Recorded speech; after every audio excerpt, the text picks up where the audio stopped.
So hello বন্ধুরা, কেমন আছেন সবাই? আশা করছি সবাই খুব ভালো আছেন। আর এখন আমি আছি আমাদের ব্রিজ স্টেশনে।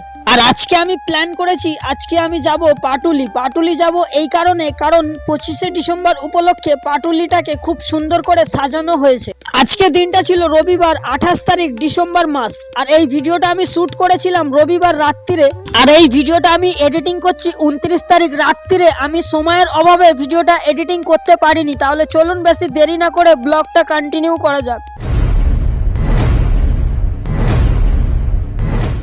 সো ফাইনালি আমি পৌঁছে গেছি পাটুলি। আর আমার পেছনে যে খাবারের স্টলগুলো রয়েছে, আমি জানি না এই স্টলগুলো কেন বন্ধ রয়েছে। আমি যখন পাটুলি গিয়েছিলাম আমার সাথে একটা স্ক্যাম হয়েছিল। আমার সাথে কি স্ক্যাম হয়েছিল সেটা জানতে হলে পুরো ব্লগটা আপনাদের দেখতে হবে। আজকে দিনটা ছিল 28 তারিখ রবিবার এবং 25শে ডিসেম্বরের দিনকে পাটুলিটাকে খুব সুন্দর করে সাজানো হয়েছিল। 25শে ডিসেম্বরের দিনকে পাটুলিটাকে খুব সুন্দর করে সাজানো হয়েছে। আমি ইনস্টাগ্রামে অনেকগুলো ভিডিও দেখেছিলাম পাটুলির, যার কারণে আজকে 28 তারিখ আমি চলে এসেছি পাটুলিতে। আজকে দিনটা ছিল রবিবার, যার কারণে পাটুলিতে প্রচন্ড পরিমাণে ভিড় ছিল। আর 25শে ডিসেম্বরে আমরা পাটুলিতে যে লাইটিংটা দেখতে পেয়েছি, আজকে 28 তারিখ আমরা সে লাইটিংটা দেখতে পাইনি। এটাই ছিল আমার সাথে স্ক্যাম। পাটুলিতে এই লাইটিংটা না দেখার কারণে আমার মনে খুব কষ্ট লেগেছিল, যার কারণে আমি আপনাদের সামনে এটা তুলে ধরলাম। 25শে ডিসেম্বরের দিনকে আপনাদের মধ্যে থেকে কেউ যদি পাটুলি ঘুরে এসে থাকেন তাহলে আমাকে নিশ্চয়ই একবার কমেন্ট করে জানিয়ে দিন। আর 25শে ডিসেম্বর উপলক্ষে পাটুলিতে ঘুরে আপনার কেমন লাগলো সেটাও আমাকে কমেন্টের মাধ্যমে জানিয়ে দেবেন। 25শে ডিসেম্বরের দিনকে আমি পাটুলি আসতে পারিনি, এই কারণে 25শে ডিসেম্বর আমি গিয়েছিলাম পার্ক স্ট্রিটে। পাটুলিতে আমি এসে দেখছি চারিদিকে শুধু সৌরভ গাঙ্গুলি আর সৌরভ গাঙ্গুলি। সৌরভ গাঙ্গুলিকে তো আমি দেখতে আসিনি, আমি দেখতে এসেছিলাম লাইটিং। আর সেই লাইটিং গুলোই যদি বন্ধ থাকে তাহলে কেমন মনটা খারাপ লাগে সেটাই আপনারা জাস্ট একবার বলুন। আর আপনারা সবাই তো ভালো করেই জানেন পাটুলির মধ্যে কিছু কলকাতার ইতিহাস তুলে ধরা হয়েছে। পাটুলিতে এসে আমি সান্টা ক্লজ দেখতে পেলাম, তাই ভালো করে একটুখানি সান্টা ক্লজের ভিডিও বানিয়ে নিলাম আমি। এমনি নর্মাল দিনে আমি যতবার পাটুলি গেছি এই বিশ্ব বাংলাটাকে লাইট জ্বলতে দেখেছি, কিন্তু আজকে এই বিশ্ব বাংলাটারও লাইট বন্ধ। আমি জানি না কেন এই বিশ্ব বাংলার লাইটও বন্ধ করে রাখা হয়েছে। যাই হোক, এতক্ষণ পরে আমি একটা এমন মানুষ দেখলাম যাকে দেখে আমার মনটা পুরো শান্তি হয়ে গেল। এই মানুষটাকে তো হয়তো আপনারা সবাই চেনেন। এই মানুষটার নাম হলো কবি রবীন্দ্রনাথ ঠাকুর। একটু আগে আপনাদের বলছিলাম পাটুলিতে কিছু কলকাতার ঐতিহ্য তুলে ধরা হয়েছে। কলকাতায় যেমন দুর্গাপুজো ফেমাস, তাই কলা বউকে চান করতে নিয়ে যাওয়ার ঐতিহ্য তুলে ধরা হয়েছে পাটুলিতে। কলকাতার মধ্যে যেমন হাওড়া ব্রিজ ফেমাস, ছোটখাটো করে একটা হাওড়া ব্রিজও পাটুলির মধ্যে তৈরি করা হয়েছে, সেটা হয়তো আপনারা ভালো করে দেখতে পাচ্ছেন। আর এটা হচ্ছে স্বামী বিবেকানন্দ। স্বামী বিবেকানন্দ বলেছিলেন জাতি ধর্ম নির্বিশেষে প্রত্যেকটা ধর্মের মানুষকে সমান চোখে দেখা উচিত। আজকালকার দিনে কিছু নোংরা রাজনীতির কারণে ধর্মীয় সমাজটাকে খারাপ চোখে দেখা হচ্ছে। আপনাদের উদ্দেশ্যে আমি একটা কথা বলতে ভুলে গেছি। আপনাদের মনে হয়তো প্রশ্ন জাগতে পারে আমার সাথে পাটুলিতে কে কে গিয়েছিল।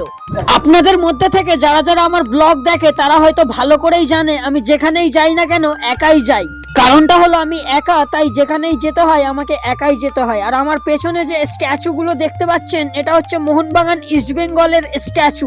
যারা যারা ফুটবল খেলাকে ভালোবাসে তাদের জন্য পাটুলিতে এই স্ট্যাচুগুলো বানানো হয়েছে। কলকাতার মধ্যে অনেকে আছে মোহনবাগানের সাপোর্টার, আবার অনেকে আছে ইস্ট বেঙ্গলের সাপোর্টার। আপনি কার সাপোর্টার সেটা কমেন্ট করে জানাতে ভুলবেন না। আর আপনি যদি ফুটবল খেলাকে পছন্দ করেন তাহলে কমেন্টে একবার লিখবেন আই লাভ ফুটবল।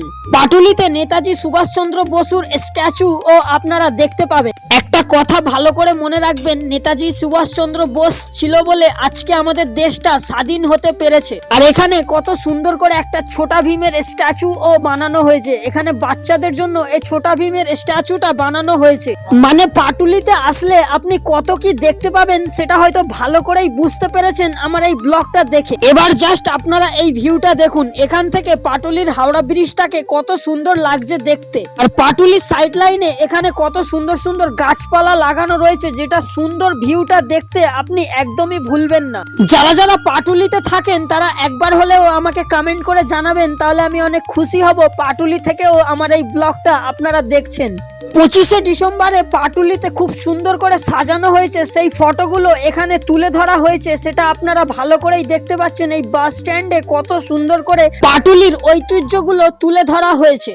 গড়িয়াতে আমার একটা বন্ধু থাকে, ও আমাকে বলেছিল তুই যদি কোনোদিন পাটুলিতে আসিস তাহলে আমাকে একবার ফোন করবি, তাহলে একসাথে পাটুলিতে ঘুরবো। বাট আমি ওকে ফোন করেছিলাম, ও আমার ফোন রিসিভ করেনি। আর এইখানে দেখুন, এই যে বেলুনওয়ালাটা সাইকেলে বেলুন বিক্রি করছে, কত সুন্দর লাগছে দেখতে। আপনাদের কেমন লাগছে কমেন্ট করে জানাতে ভুলবেন না। পাটুলিতে গিয়ে আমার সাথে সান্টা ক্লসের সাথে দেখা হয়েছিল। আমি সান্টা ক্লসের সাথে অনেকগুলো ছবি তুলেছিলাম, সেইগুলো ফেসবুকে আপলোড করেছিলাম। আপনারা হয়তো অনেকে দেখেছিলেন, যদিও বা না দেখে থাকেন তাহলে আমার ফেসবুক প্রোফাইল চেক করলে আপনারা ওখানে আমার সাথে সান্টা ক্লসের সাথে ছবিগুলো আপনারা দেখতে পেয়ে যাবেন।